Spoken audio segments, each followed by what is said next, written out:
Happy Devil's Wednesday. This is the State of the Fan Address, episode 65.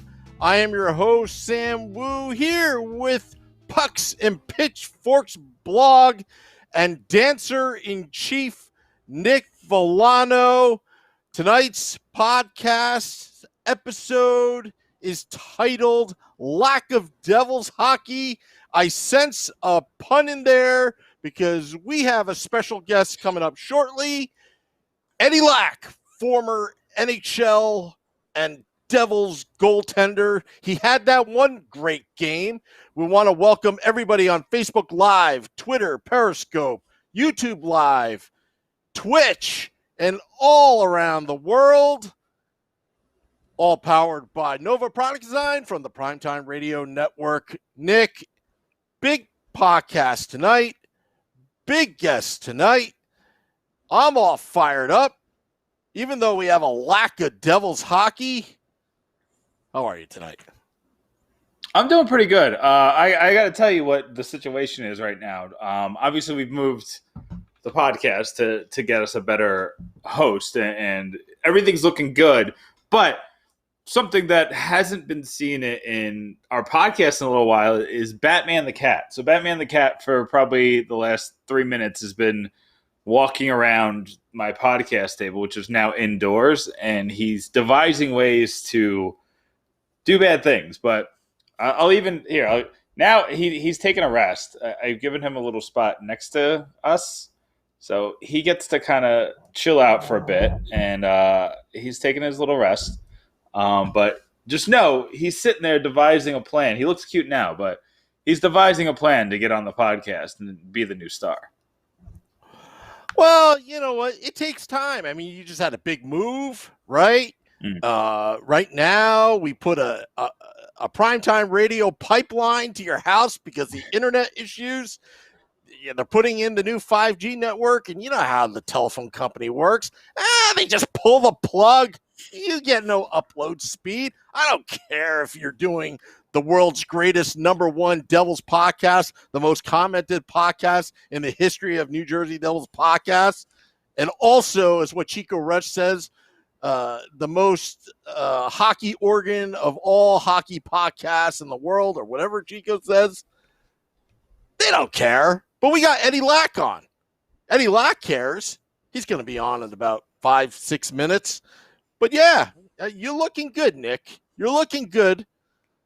You get nervous about these things. You know, it's the last 6 weeks, the move and all that. You're building your studio. We're building the studio behind the scenes. I know that, Devils fans, we got 5.5 months till we see our Devils play. But don't worry. The show must go on. The show must go definitely. on. I think I finally found like a good, for now, until we build the studio, until, and I'm going to be honest, where the studio's been the past 4 weeks has been in a shed, a metal shed in Florida. I don't know if you know this, Sam, but it gets hot in Florida. So really, I've been trying to venture through, but if you notice, and you go back at a couple of those podcasts where we were able to venture through any of the internet issues, you will see that I become to get a nice glossy sheen over myself. That's because of the light sweat that just starts to come down, and that's one of the reasons why I wear the hat. Is because it holds all of that, all of that blemish and all of that comes with sweating in one compact space. But I would get up and I'd have to change my clothes, and it was interesting. So we're at the drawing board right now. This is what we got. We're in the middle of the living room, so the sound acoustics aren't the best, but again, we're doing what we can with what we got, Sam, and it's not looking too bad, if you ask me. I think that this might be the temporary home until we build the studio, test some things out, and we'll go from there. Well, just in time, Nick, because let me tell you something a little bit about the Let's Go Devils podcast, where you can download it after the live, because we're always live. We do these things live on social media. For those that are joining in, all Devils fans, we do this thing live. We don't do a fake live. There's no pre-recording with us. You know why? Because we're too lazy to do post edits. That's why. So we do things live, right? We engage with you on Facebook Live. There's a lot of people. Matt Junio's back, Mike Rossi, Ashley Cohen, Savino, Gerald, Glenn, Jalen, the Troll Ranger fan that we like for whatever reason. I'm eating this pizza live. This is Costco pizza that was sitting in the freezer because I got hungry. You live in New Jersey. Why are you eating Costco pizza? No, Sam, this is bad. It's called. I was setting up for the podcast, and I had nothing in the fridge, and that's the Hail Mary always have New Jersey pizza in the fridge. It's a Hail Mary pizza. All right, I could have pulled out the Taylor ham. I didn't want to go there, but now you're making me mad. This is all I had. $9.95 Costco pizza. The price is right.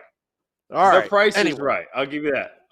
One thing real quick. I worked at Domino's in New Jersey, and it was the most confusing experience of my life because we were always busy. I was like, where we live, right? But I had a friend there. He's like, oh, I'll get you a delivery driver job there. I was like, cool. Like, I could use a little extra cash right now. And I made decent money because everybody was ordering Domino's. And I'm like, we live in New Jersey.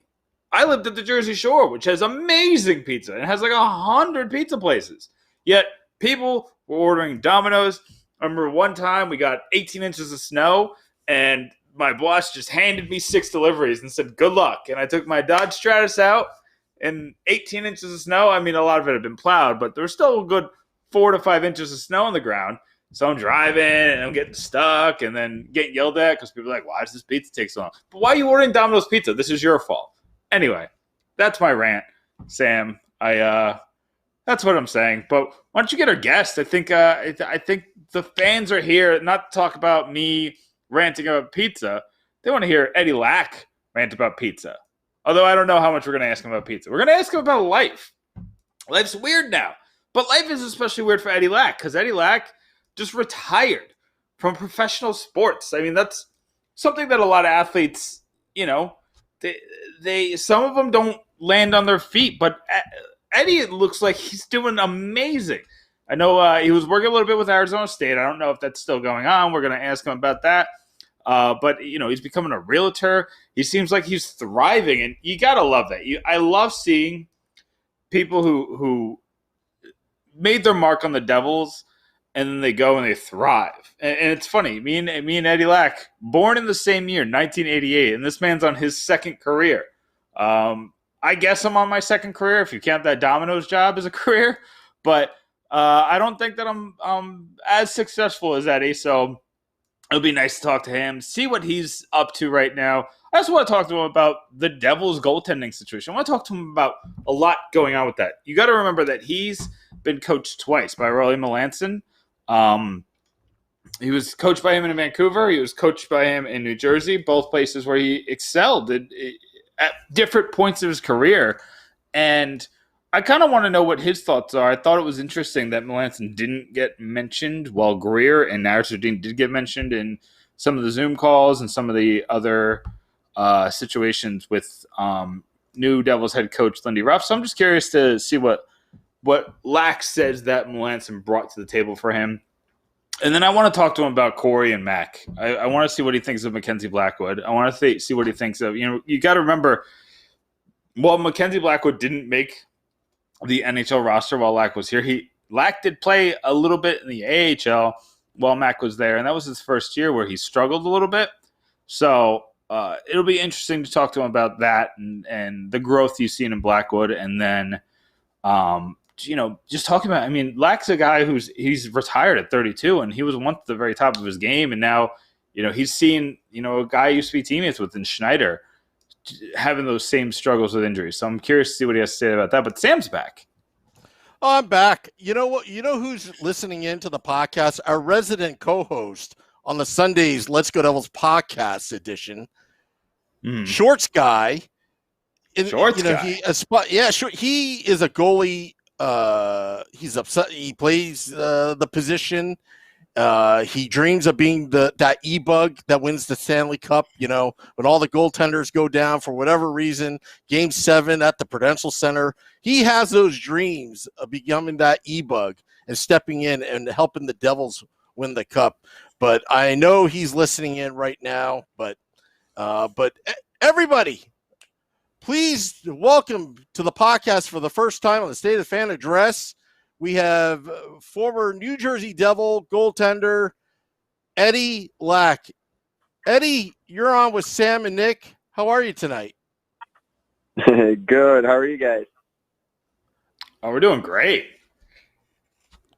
Eddie, I do want to know though. I'm intrigued by what you've been doing since you surprisingly announced your retirement. I guess it was right before the season or a little bit before the season last year. You've been thriving. You got a job. You got a job working with Arizona State, and then you got a realtor job where you're selling houses that I don't think I'll ever be able to afford in my life. So why don't you just tell me about what life has been like? Obviously it's a whirlwind for all of us, but just, what is life like at 32 years old, retired from the thing you've been working so hard for, and now looks like you're thriving in other careers very quickly. No, it's good. When I decided that I was going to retire and my body wasn't really holding up anymore, I basically just told myself that I wanted to try something completely new, and I wanted to challenge myself a little bit and get out of my comfort zone a little bit. My family's been in real estate since I grew up and everything, and I've been around it and I've been investing in it myself. But it's something that I've been interested in for a very long time, and it seems like a good fit. It's been good. It's been fun, and obviously the COVID-19 and everything has changed the world a lot for everyone, right? But it's been overall it's been very good so far. Well, Eddie, I got to tell you, out in Jersey, everybody is moving out of New York City right now. Last year, you couldn't even give away some of these houses, and now, everywhere you go, everything's under contract. So yeah, it's definitely been a change. Do you see that kind of panic out in Arizona where you're at? Yeah, we just have so many people moving here from different states, like New York or California or Chicago, right? So we've seen a ton of growth the last 2 to 3 years here. Like there's been a big growth. So for us, it's basically just like the interest rates are very good right now, and a lot of people are trying to take advantage of it, right? Oh yeah, absolutely. I personally just bought a house 4 weeks ago, and I got that 2.99 interest rate. So thank you. So it's very exciting.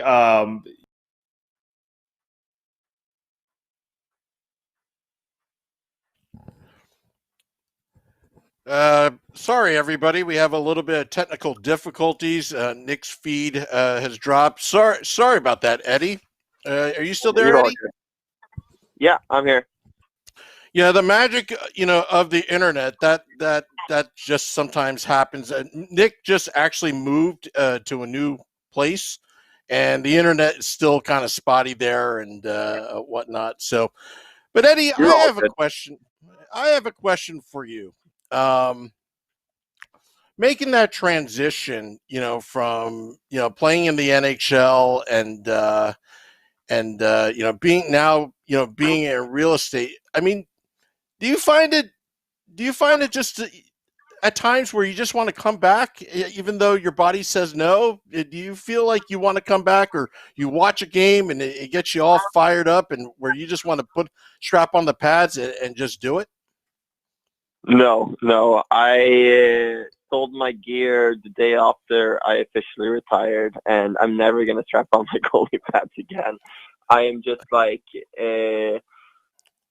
I know what I put my body through. Like as soon as I strap the pads on, and there's more fun things to do instead of going around and being in pain all the time. Like I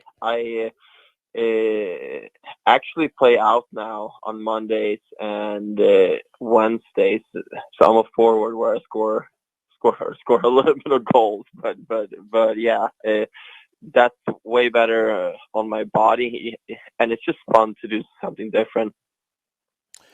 Now that you got into real estate and it being like kind of like the family business, I mean, was it just like natural that you were going to do it, or is that something you kind of wanted to do when you were younger and then just started to build that interest, as you got older? Yeah, I mean, I started building the interest when I was young, but I mean, I didn't think that I was going to retire from hockey when I was just 32. Like I was hoping that I was going to play for at least 5 or 6 more years, right? But it's just the way that it happened, and I pretty much just had to adjust and jump into something new instead, and I love it so far. Oh, that's great. Now, you did spend some time at Arizona State. How did that go? How did that go over there? Good. We have a great team. We have great coaches. We have a fun staff and everything. So that was kind of just like a way for me to still stay in the game and like still cheer for someone and kind of do it on my terms. I mean, it's only a volunteer position, right?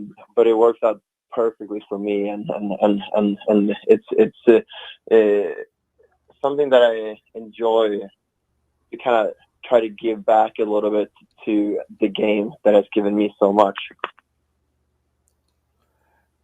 Agreed. Well, Nick is back on. Nick.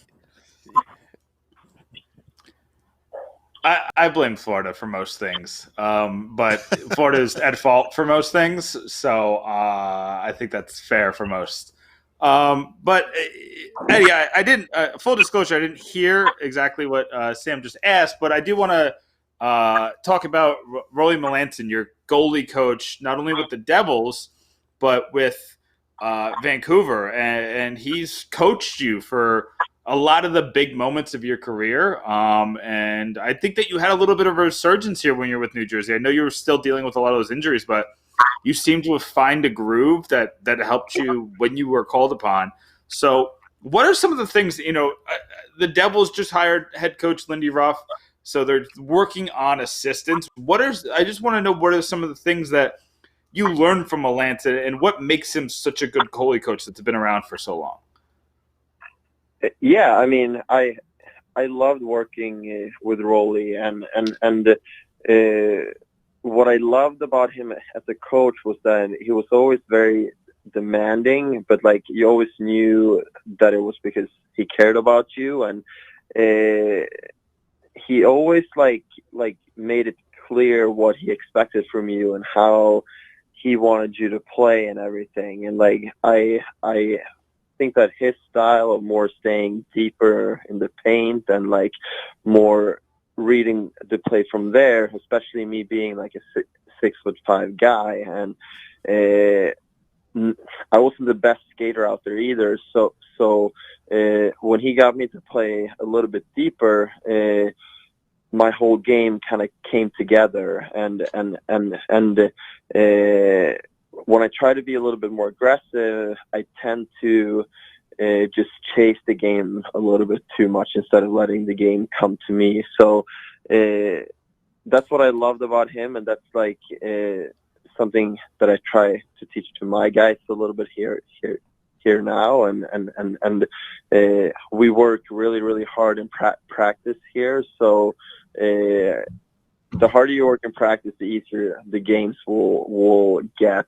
That's kind of what Rolly taught me too, and that's something that I'm trying to teach my goalies at the college level now too. So speaking of what you did in New Jersey, what I was asking before when Florida messed me up, I was actually in the stands for probably your best game with the Devils. You were playing the Lightning. It was a crazy game. The Devils were still fighting to stay relevant and stay in the playoff chase. The goalies were hurt, so they called you up. They put you up against the Lightning. It looked like it was like, well, let's see what happens here. We're playing the best team in the league. And all you do is just go out and stop 48 shots. It was an insane game. Miles Wood punched the guy's face mask into his face. Just tell me about the atmosphere. The atmosphere was electric from what I felt, but tell me about that atmosphere and about what led to that performance. Where did you pull that out of? That was an insane performance. One of the best goalie performances I've ever seen. Yeah, when I look back at it now, I probably should have had two of the goals too. So I'm like, I thought that was a really good game. I mean, no one expected us to come in and beat Tampa, and it was basically just one of those games where like all the odds are stacked against you, but you as a team just find a way to pull through, right? And the stars were aligned that night, that's for sure.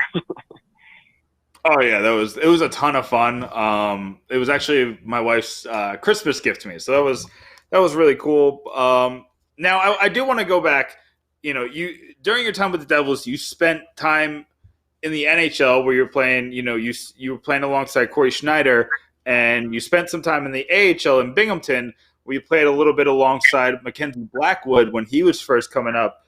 I want to start with Blackwood just because he got robbed of his Calder Trophy top 3. I thought he should have definitely been in there. But based on what you saw from him in 2018 and maybe a little bit of what you've been seeing or what you've been hearing about him now, did you expect this kind of growth this fast from him, just from seeing him play and practice and on the ice? Yeah. I mean, I think that Blackie is going to get his trophies eventually anyway. but I just saw with him, it was never a goaltending thing or like a movement thing. Like for him, it was all about when he was going to mature as a person, and once he matured and figure out like the little things, how it is to be a pro and how you act around the rink and everything like that, and how you do best to prepare yourself for the games and everything. Like once he figured that out, I was 100% sure that he was going to be a stud in the NHL, and I think that we've only seen the start here. I think with his athleticism and strength and everything, like he is really going to be like a top 5 goalie in my opinion. So yeah, I mean, we'll see what happens here in the future, but I'm super excited to watch him moving forward. Oh yeah, no, he's definitely got some of the best talent I've seen in a long time, and you're right. I was a little worried when I saw him that year because he did struggle in the AHL, but he seems to have matured and he's learning to hone those skills. I'm sure working with Melanson has helped that because he's seen every kind of goalie that's ever been in existence. Now, I do want to focus a little bit on Schneider because obviously the struggles of Schneider have been well documented. I attribute almost exclusively them to injuries, and that's something that you can understand about as well as anyone on this earth. You're 32 years old, and you were forced to walk away from the game just because it just beats you up so much. And Corey's 33 years old, so he should still be in the prime, or at least at the end of his prime, still playing at a high level, but you just see the hip injury is just taking such a toll. What do you see out of Corey? You played alongside with him. I can't remember if you played with him in Vancouver or not, so you're going to have to remind me of that part, but you've seen him play for a long time. And what is it about Corey that he just keeps coming back and he keeps pushing, and then we see him push mid-season through these injuries and then come back and usually play well at the end? What is it about his mindset that gets him there? I don't know. I think that, like, especially the first year that he came back, I think he was rushed back a little bit, and when you get rushed back like that, like you're almost skipping a few steps in the rehab. And I feel like the first year, if he probably just had like an extra month or two, like to feel 100% confident within his body before he started playing games and everything, he probably would have been better off start that year. But it is what it is, and I still think that he's a great goalie. I think that your goalie tandem is nothing that you have to worry about next year, and I think most of all that he's a great mentor for Mac too, and just being able to have a good goalie like Corey to lean back on for Mac is going to be huge for him too, to not put like too much pressure at him in the beginning either. Yeah, and did you played with Luongo, correct? Was Luongo still there when you got there in Vancouver? So you kind of had a similar situation when you excelled, when you were doing your best in between 2013 and 2015. You kind of had that same situation where you had the veteran to kind of help you out and lead you. So I definitely think that that's going to help Blackwood. But Eddie, we've taken up a lot of your time, and I really appreciate you coming on. I do. I feel obliged to ask you one last question, and it might come as a little bit surprise because we didn't talk about this earlier, but it's pretty simple. You've played for a lot of teams. You played for Vancouver and Calgary and Carolina, all these teams that are in the return to play tournament. Do you have one that you're rooting for? Do you have one that you're going to bat for in this return to play format, or are you just kind of happy hockey's back and just excited to watch it? I mean, I'm mostly happy the hockey's back too, and there's something to watch. I mean, I really enjoy that the Premier League is back too, and I've had my favorite team, Manchester United, to watch. But just hockey in general and everything is going to be so much fun to watch. I mean, I was hoping that Jersey would be in there too. It would have been fun, but if I had to pick one team, I would say that I'm cheering for Vancouver, I would say. But I'm still hoping for all of my other teams to do well at Carolina too. So, yeah, just happy hockey's back. Yeah. I mean, I think that we could all appreciate that. Having hockey back is huge for us. So, Eddie, I really appreciate you coming on. We're going to have to talk to you again once we get closer and talk more goalie things. We got lots of goalie things to talk about, but I really appreciate having you on, coming to talk to us, giving us some of your time. And we have Devils fans all over the all over the country. So if you're in Arizona, you're looking to sell or buy a house, make sure you call Eddie. Eddie will take care of you. So, Eddie, thanks so much for coming on the Let's Go Devils podcast. Thank you so much, guys. Have a good night. Thanks, Eddie. That's Eddie Lack talking, well, about Mac Black. I liked it. I was just gushing. He saw it coming. Mac Black being the next goaltender of the future of the New Jersey Devils. Nick, I got to admit to you, I got a little nervous there in that interview when you dropped out because I drew a blank and I'm like, what the heck am I going to, like, I was like the e-bug. I was like the e-bug. But in our world is the e-bub, the emergency backup broadcaster. And I went in there. Did you just come up with that? That was pretty good. No, I've had that for a while when Scotty joined the Sunday program. We called him the e-bub, you know, in case we need a broadcaster. Somebody gets sick, somebody gets hurt. You never know. You may fall through the floor, get hurt, and you can't make it to the podcast because you're day-to-day. Lower body injury, you never know. But yeah, that was and I'm glad I was able to get you back onto the podcast. So Facebook Live, Twitter Periscope, YouTube Live. Did you enjoy that interview? And he seems like he's very happy right now in Arizona. Very happy where he's at. Had a pretty good NHL career, but glad he was able to talk to us.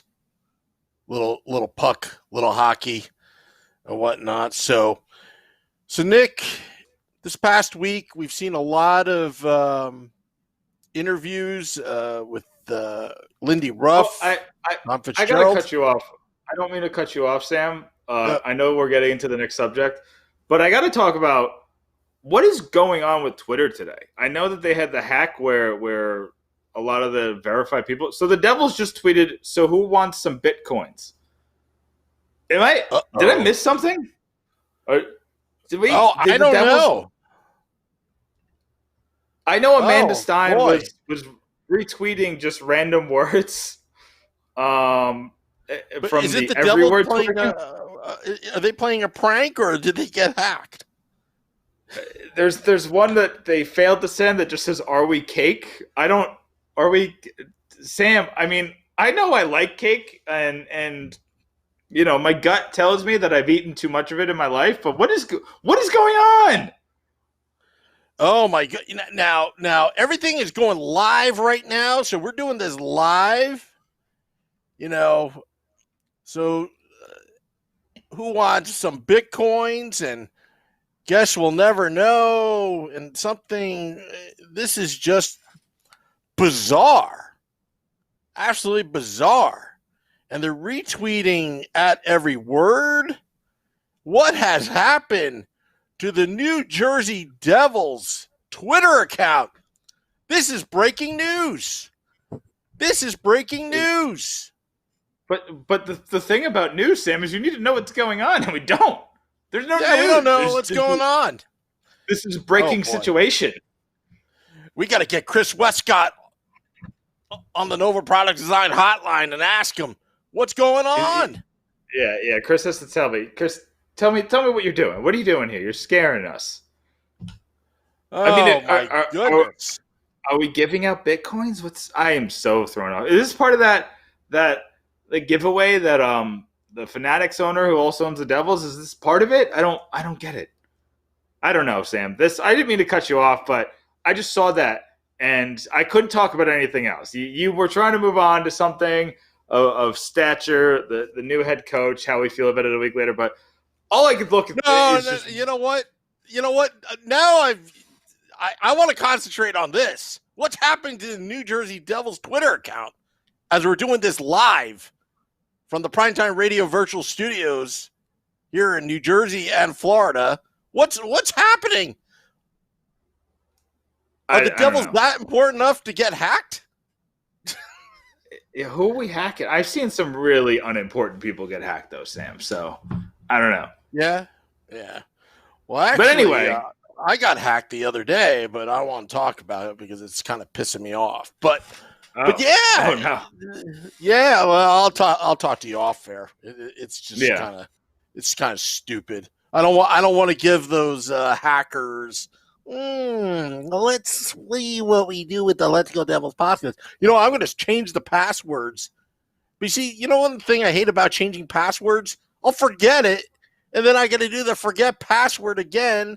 And then, of course, sometimes I don't put the right information. Like, oh, we're going to text your phone. I'm like, oh, why did I put that fake number in? Now I can't even get in my account. Can you imagine not having the Let's Go Devils podcast just because I didn't remember the password? Or Shorts guy didn't remember the password? Yeah, we've had some bad excuses for not having the podcast before, and that's probably the worst one, Sam.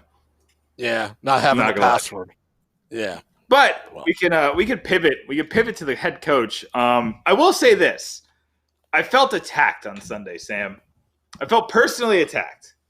By one beer baron going out here and, getting on his high horse, talking about, these fans, they just go and be like, I hate the Lindy Ruff signing. But see, I mean, if you're going to do an impression of me on the Wednesday Let's Go Devils podcast, you should do it on the Wednesday Let's Go Devils podcast. I think if you're going to go and act like me, the Angry Devils fan, he might as well do it on the Angry Devils fan version of this podcast. They can be all happy on Sunday nights because the weekend just went by. Sam, we do this smack dab in the middle of your work week. So I'm angry. Yes. I got 2 more days of work to go. I'm not refreshed. And I still got a long ways to go. And I'm mad we hired Lindy Ruff. I'm a little less mad. I think there's a lot of ideas that this is a for now hire, and him being over the age of 60, maybe it's a 2-year hire until, they either get Ricard Gronberg or, I know NJ.com, Randy Miller was talking about Mike Greer, getting him. And that would be, having the, an African-American head coach would also, add a lot to this hockey team. So I think that would be an interesting thing. I haven't seen it yet. I haven't analyzed Greer on that large of a scale yet because I just didn't. This wasn't something that I thought. I thought he was just kind of like getting his feet wet and coaching, but it sounds like he's in it for the long haul. So now I'm going to pay attention more to what he's in charge of this year to kind of see what that means for the future. But I just thought it was an interesting thought process that maybe this isn't the guy that's supposed to be here for 10 years. Maybe this is just a guy for 2 years. Remember when Jacques Lemaire came in? I don't know, was it the third time? I think it was the third time he came in. And, he saved the season. What was that? That was after McLean, right? 2011? Yep. Yeah, we knew that wasn't a long haul hire, but, it definitely helped the Devils get back to where we were hoping they would get to. So I don't know. We'll see. I still don't like the hire overall. I thought there was better options out there, but I don't know if Peter Laviolette deserved a 200% raise or whatever, 150% raise. And, Gerard Gallant wanted full control. And I don't think the Devils were ever going to give somebody that. I think they want to take a team approach in every sense of the word. But I don't know. I just thought, Beer Baron yelling at me on the Sunday podcast. I felt that, Sam. I felt that. Well, Beer Baron, he can get a little chippy every once in a while. And also, y'all don't want Taylor Hall, and I don't understand it. I know there's a lot of rumors, but there's always rumors. And, when there's rumors about a guy, I know the rumors, he had rumors following from Edmonton. And Edmonton is just not a good place to even think about rumors because they'll talk about anything. If Connor McDavid has a down year, they'll make up some rumors about him. So, the guy, I think that if Taylor Hall First of all, I think that Taylor Hall didn't resign because his agent told him not to resign at all. Because it's the same thing that his agent said to Mitch Marner, and Mitch Marner got paid for it, and it worked.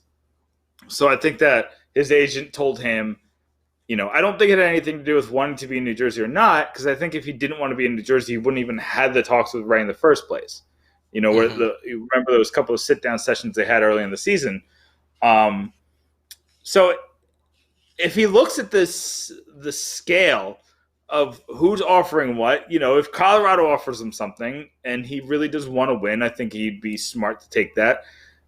Calgary is another interesting one, but I don't know who wants to spend that kind of money with multiple years of a flat cap. And he's been on record saying he doesn't want to take a 1-year deal. So, I think that if you get Taylor Hall away from the contract year, I just think that it got to him mentally. I think the trade rumors got to him. I don't think he liked being a part of that. You saw how much it affected him when he got sent away from Edmonton.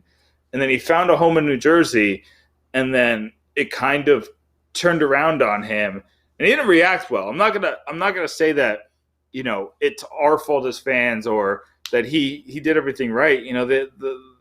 The hand to the ear gesture was not a good look. He made some mistakes, but I'm not gonna fault the guy. Those are very small mistakes in the grand scale of things. And if he signed here, I'd be jumping for joy.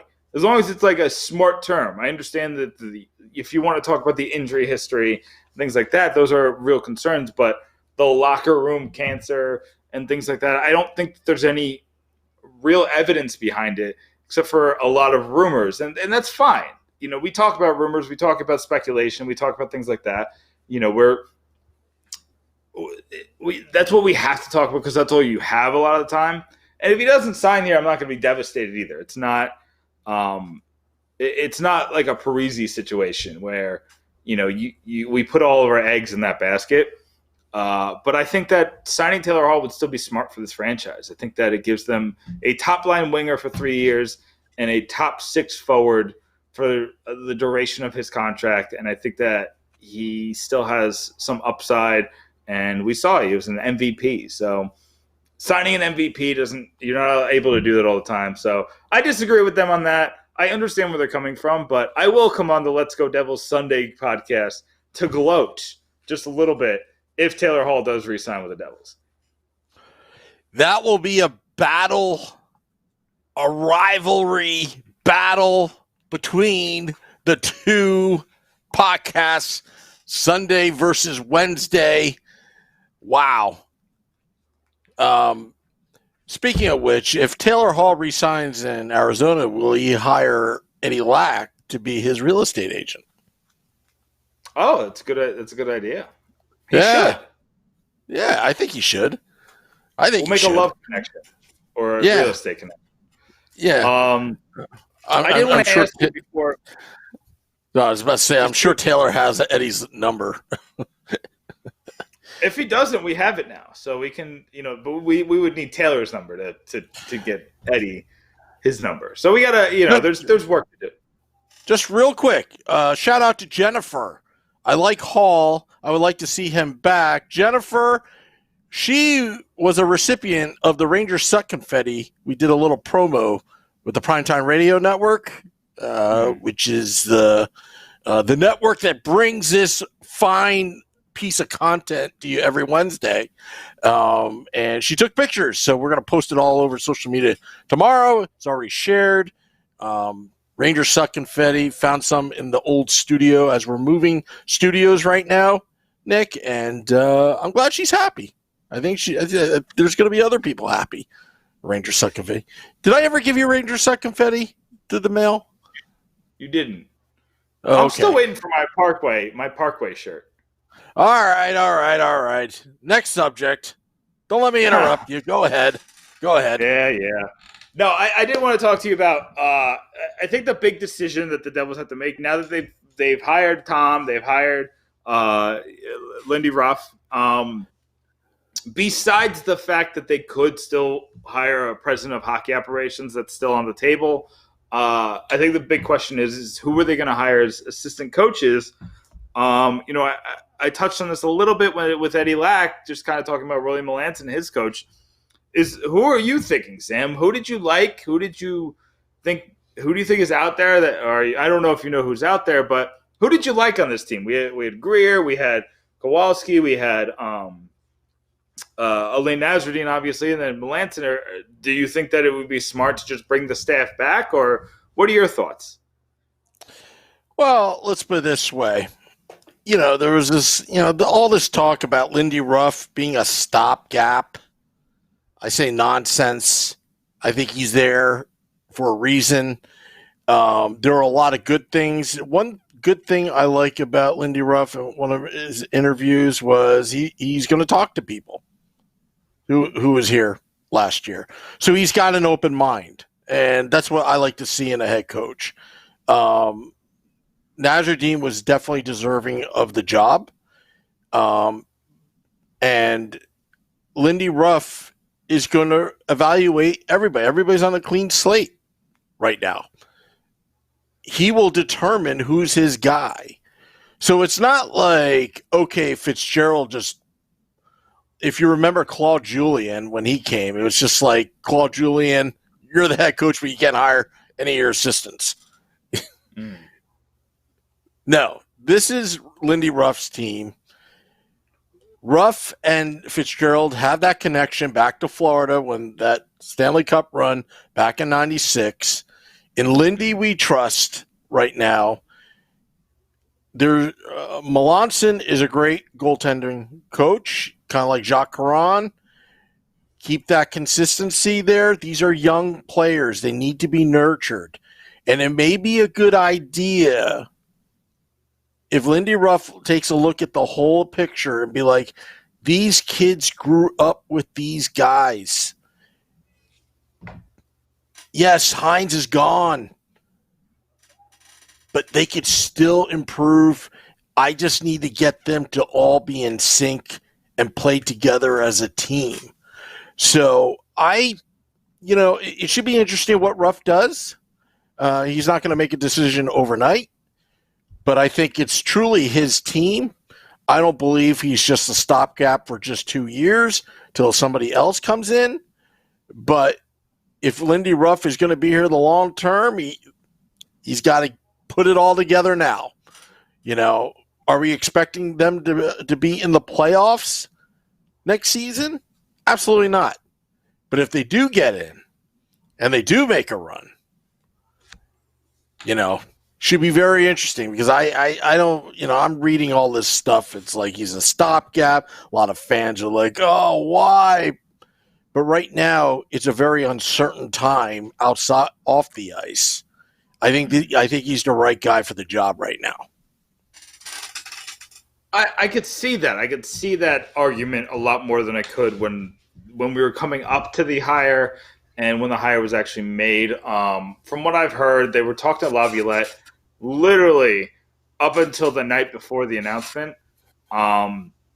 So it just came down to dollars and cents. And when I looked at, when I said that they should have just paid Laviolette, that was my first reaction. My big problem is I let myself say those first reactions out loud. And then I go back and look at information and I realize that he's getting paid $2 million on Nashville. So that tells me when you're asking for an astronomical dollar amount and you're not willing to come off that dollar amount, you're saying, or maybe his thought process is, I'll do this for a price, but he's not in it for the job. He's in it for the money. And maybe that's not the case. But when I hear that you ask for a 150% raise, you want not double, but 2.5 times your salary, that tells me that maybe you're only doing this for the price and you're not doing it for the fact that you want to get back into coaching and Laviolette's a good coach. Maybe he'll get another job. But another job just went away yesterday, the day before. The Minnesota job was given to the interim. So, that's another job that's off the table. And Gallant is still out there, and I think Gallant's going to get a job before Laviolette. Mike Babcock's out there, but he seems to – I haven't heard his name once. So maybe the allegations when it came to how he treated some of the players in Toronto have some people staying away, which is interesting because, I mean, it was, 3 years ago that we were considering Mike Babcock the best coach in the NHL? But, it's a very interesting landscape. And I think that's why it was so shocking that the Devils came up with Lindy Ruff. There were so many options out there that aren't usually out there. We haven't even come to the end of the season yet. So I think that when they came to that decision on Lindy Ruff, it was a shock because we just thought that wasn't even in the purview. Even when Elliot Friedman, I think it was back on June 23rd, brought up Lindy Ruff and said he was the secret candidate or the surprise or the mystery, whatever the word. I think he's a mystery candidate. But it was like, stop. And then a couple days later, he said he's in the lead. We're like, stop. This is a smoke screen. This is a smoke screen. And maybe it was a smoke screen at the time. But eventually, their smoke screen becomes your only option when the smoke screen's not working.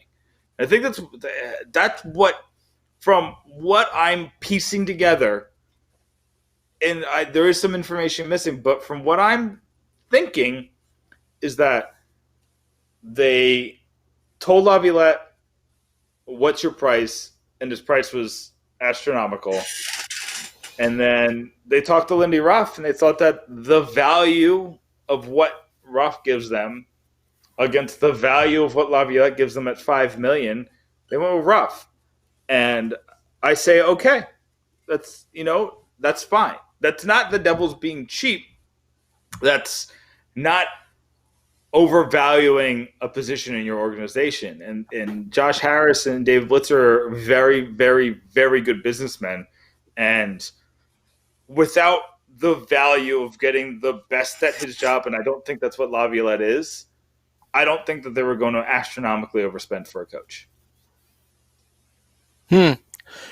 It also could be as well. I mean, sometimes you put a high price tag because you really don't want the job. It could be that too. Yeah, that's absolutely something that could possibly be it.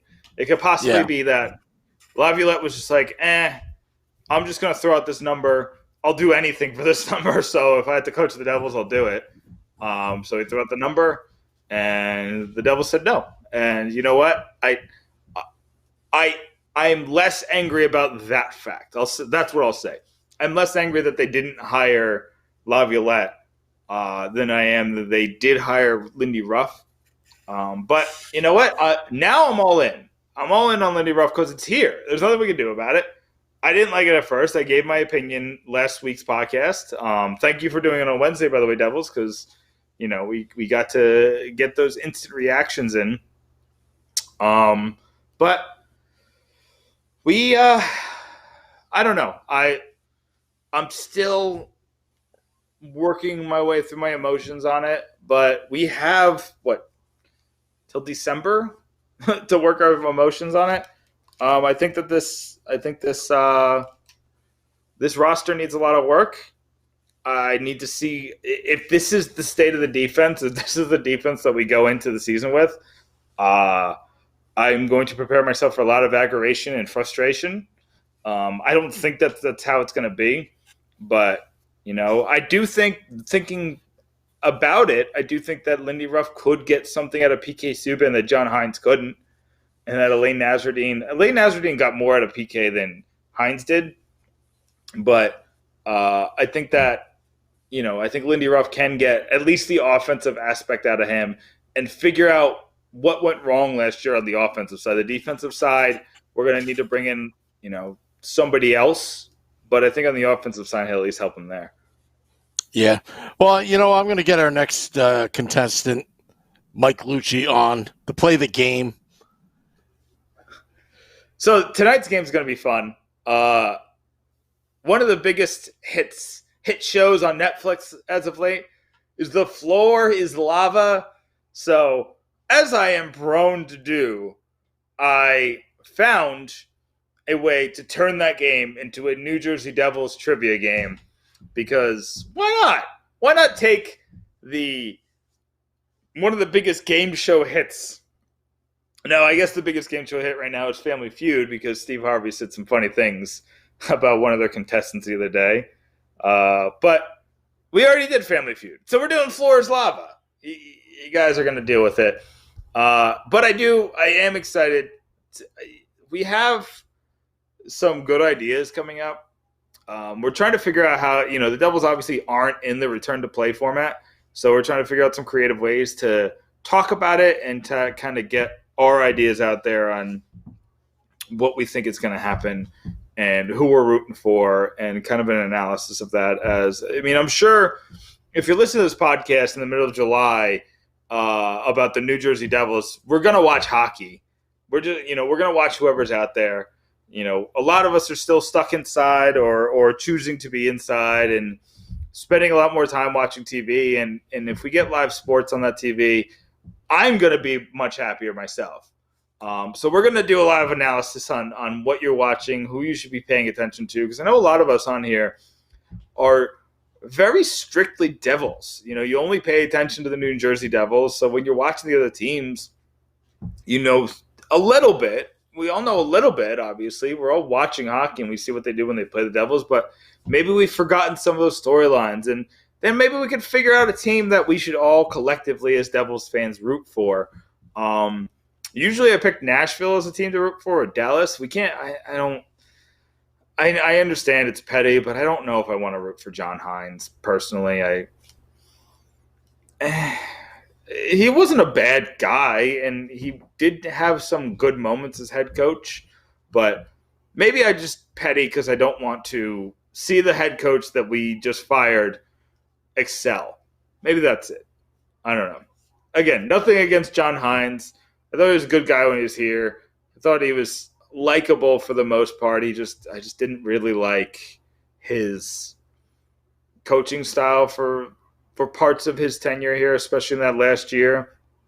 And to see him lose his job here and go somewhere and excel, kind of like you saw that with Claude Julien, and that kind of a lot of people look back at that and are just kind of like, ugh, So I don't want that situation happening again with Hines. I think Hines has the chance to be a good coach one day. Let's not make it today. But Dallas is an interesting team. Tampa's an interesting team because, Blake Coleman, Pat Maroon, some ex-Devils are on there. But Sam, we're talking about, we got some plans in the work for the return to play format and kind of talking about that and finding a team to root for. You know which team I'm going to root for? Anyone that plays the Rangers and Flyers or any teams that, have our best interests at heart. Speaking of which, and we can talk about this after Mike, but we got to talk about Carolina trying to steal that draft pick from us. We'll get to that. I know. But all right. Robberies.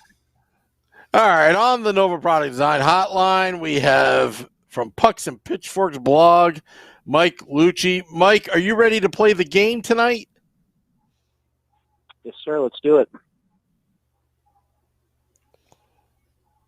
I expected more of the introduction, Mike. I expected excitement. We haven't had you on in a couple weeks. I figured you'd be raring to go. You'd have some trash talk, something. I mean, you're well rested. You were out and about, and you were venturing off and doing things. So I figured you'd be coming out guns blazing. No, I guess when you do as much as I did the last couple of weeks, it kind of takes a lot out of you. But that's my excitedness, though. If that's any consolation. Fair enough. You know what, So Nick? today, you know what voice that is? That's the voice of fear. That the Woo is on a winning streak right now. Well, if I'm correct, Sam, I think I beat you the last 2 times, so the pressure's on you. Okay, moving on. Living in the past. Let's go. all right, so I don't know, Sam, if you heard while I was talking to Let's Go Devils fans and you were calling Mike. Tonight, we've made a version of The Floor is Lava, which is the new hit game show on Netflix. We're going to call it The Floor is Devils.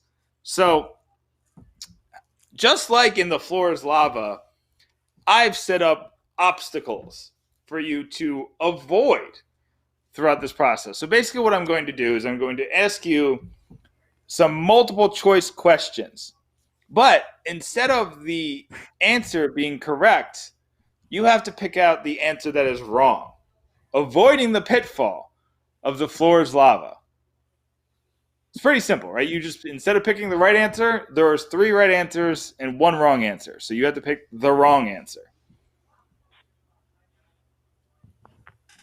All right. Seems pretty straightforward. Sam, do you understand? You go first. Yeah, you go first, Mike.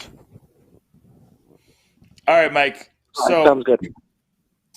the first question, we have the top 4 players with the most goals all time in a New Jersey Devils uniform. Which one of these 3 is not in the top 3? Patrick Elias, Travis Zajac, John McClain, Bobby Holik.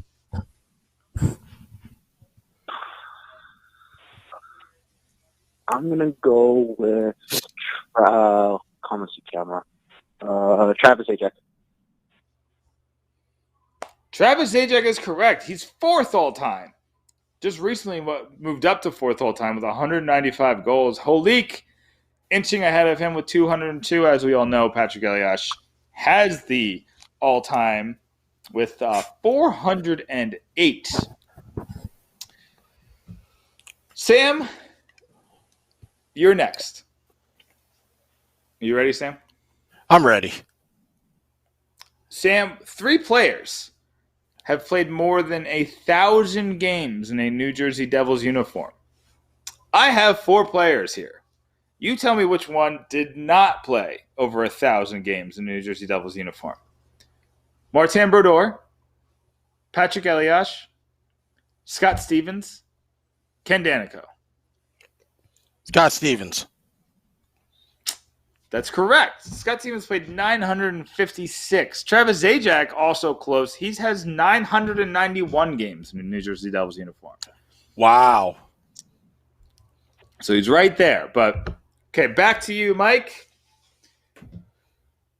The Devils have had, from what I can see, 4 series-winning goals in their history. Who scored those goals? Or more importantly, who didn't score one of those goals? On the list? Here's winning goals. Do you mean like an overtime goal that clinched the series in the playoffs? Yeah, a walk-off goal. Okay. Sorry, I should have said walk-off goal. A walk-off goal. Adam Henrique, Travis Zajac, Grant Marshall, or Jason Arnott? Which one is the wrong answer? You said Travis Zajac was one, yeah? Correct. All right. Yeah, let's go with him, Travis Zajac. That is correct. Travis Zajac scored in Game 6 overtime against the Florida Panthers in 2012 to keep the Devils alive when they were down 3-2. As we know, Adam Henrique scored in overtime. I believe it was the next in Game 7. Was it overtime or double overtime? I forget. But he scored in the extra session to walk off Adam Henrique. That's not even the most famous overtime goal he scored in that postseason. He scored, obviously, the Henrique It's Over, sending the Devils to the Stanley Cup. So, Sam, the pressure is back on you. No pressure. This is where it gets a little bit harder. Sam, 3 players have at least 5 hat tricks in a New Jersey Devils uniform. I have 4 players here. We have Patrick Elias, John McClain, Pat Verbeek, and Kirk Muller. Which one of these did not score 5 hat tricks in a New Jersey Devils uniform? Kirk Muller. That's correct. Kirk Muller had 4. And I actually believe that 3 of them happened in one season. So Kirk Muller had himself a nice career. But he only had 4 hat tricks in a New Jersey Devils uniform. We might actually get to the tiebreaker tonight. Here's the last question for both of you. But we'll start with Mike. Mike, I currently have okay. I worded this question weird. I'm sorry. I have 4 players here, 3 of which have had at least 1,500 shots with the New Jersey Devils. Which one did not have 1,500 shots? I have Jamie Langenbrunner, Bruce Driver, Scott Gomez, or Zach Parise. Ooh, this is a hard one. You know what? I'm going to go with the defenseman, Bruce Driver. Bruce Driver did have 1,500 shots during his time with the Devils. The person who didn't was Scott Gomez. He had 1,400 and change at his time in his 2 stints with the Devils. So, Sam, you could clinch here. Yeah, that surprises me. It really surprised me too. That's why I picked him, because I'm a jerk. Yeah, because I believe he's the organization's all-time leading U.S. born player in points.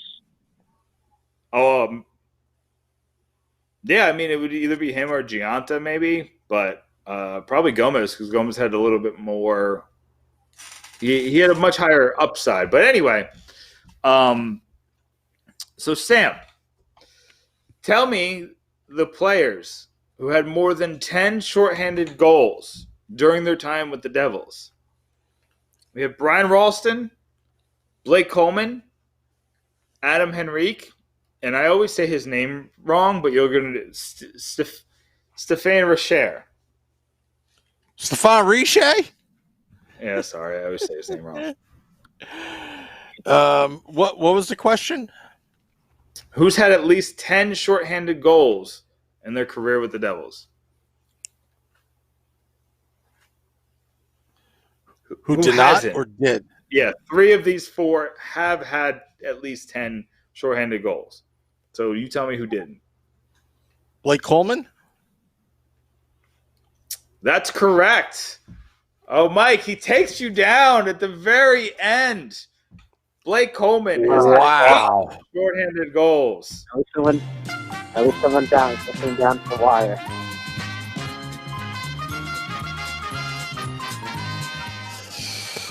Don't worry about it, Mike.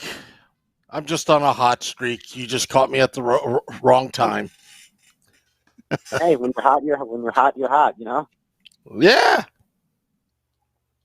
But, Mike, you put out a piece not too long ago on Pucks and Pitchforks. Why don't you just explain the article you just wrote?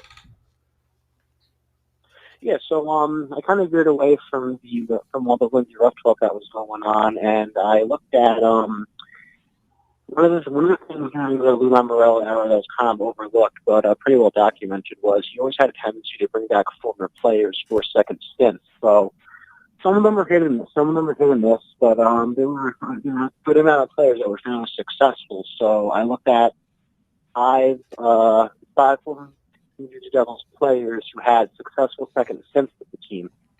So I think I mentioned Claude Lemieux when he came back in 2000, Scott Gomez when he came back a couple of years ago. Who else?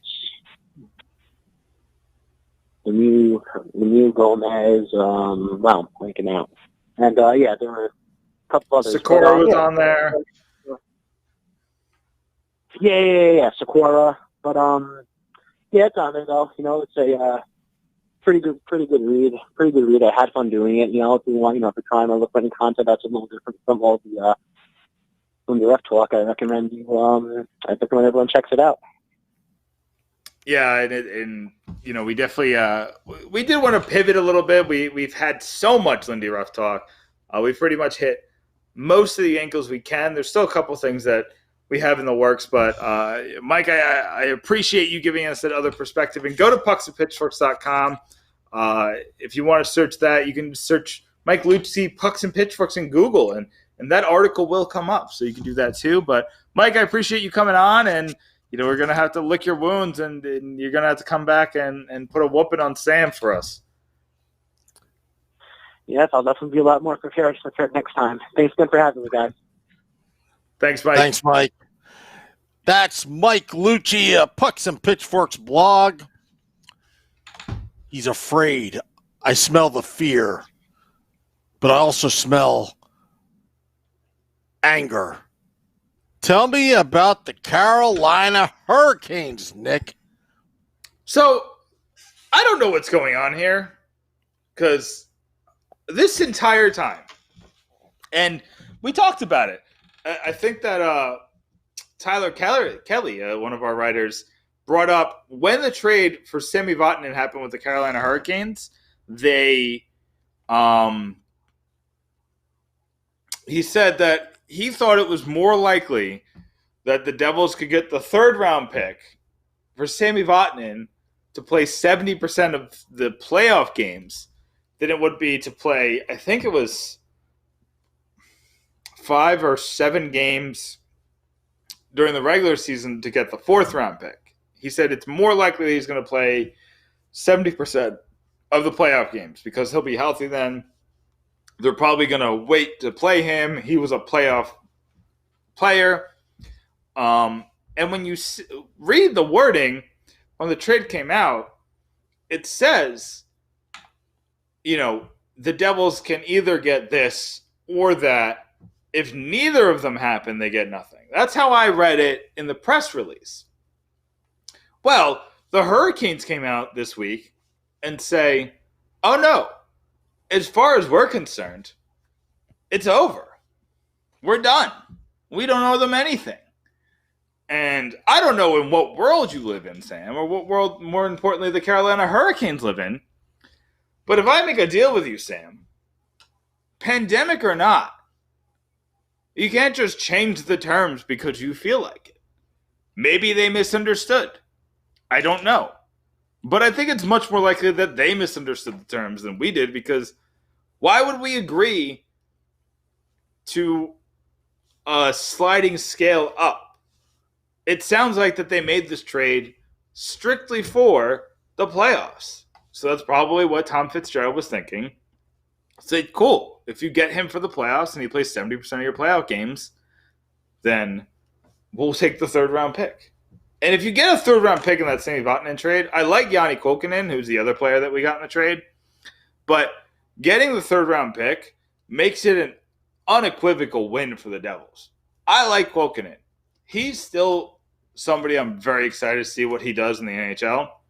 But getting a pick on top of it, especially when the Devils don't have a third-round pick this year, especially in a draft that seems like it has some steals in it, especially on defense. There's some guys that are falling on draft boards that I think the Devils could get in the third round.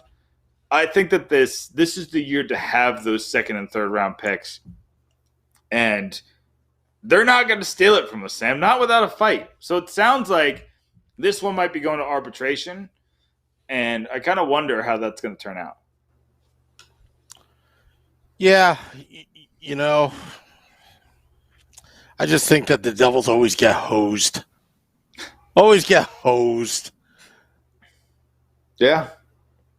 Yeah, we did get a solid when Lou was able to talk us into getting our first-round pick back when the Ilya Kovalchuk trade, but you look back at what that pick would have been. I think that would have been a top 10 pick that year and ended up being 30th or 31st. So, we did it, and I don't remember. Is that the year we took – I think we took Mateau with a pick, right? Or Quenneville? It was one of the two. I think we took maybe Mateau was the year we went to the Stanley Cup, and everybody said this is the year you should give it the first-round pick because it's 30th overall or 29th overall, I think. So, I don't know. There's some chicanery happened, Sam. I don't like it. I feel like we're getting screwed. And I don't like getting screwed, Sam. I feel like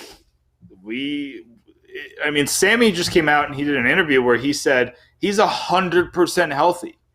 So it was, unless something else happened, we were getting that third-round pick. So for them to just kind of come back and be like, nah, though, I think that's BS. We should go down to Carolina and duke it out. Yeah, can we pick our best fighters and just have them go one-on-one and the winner of the fights? I know. Get that. There's no fighting in hockey, but there's fighting in negotiations. Yeah. So, before we go, anything coming up this upcoming week, or? We got. So Vinny's been doing the trade pieces. So I've been talking about the Patrick Laine possibility and how I think it could fit under the salary cap and things like that. So I handed that off to Vinny, and Vinny's going to put together a couple fake trades. We love the fake trades. So we're going to do a bunch of fake trades tied to how the Devils could get Patrick Laine and the price it would cost.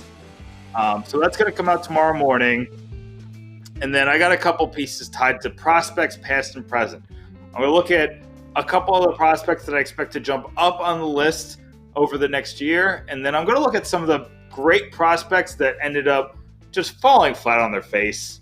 Some of the Devils prospects that I thought were going to be great, Sam. And I'll give you a clue. One of them, and you heard this before, one of them broke a Steven Stamkos record. He might be number one on the list. I haven't picked out the numbers yet, but it was heartbreaking. Well, Nick, great podcast. Big thank you to Eddie Lack, everybody tuning in. Thanks, Eddie. You can find this podcast dropped at midnight on the replay, wherever you find your podcast. Till next time, let's go Devils.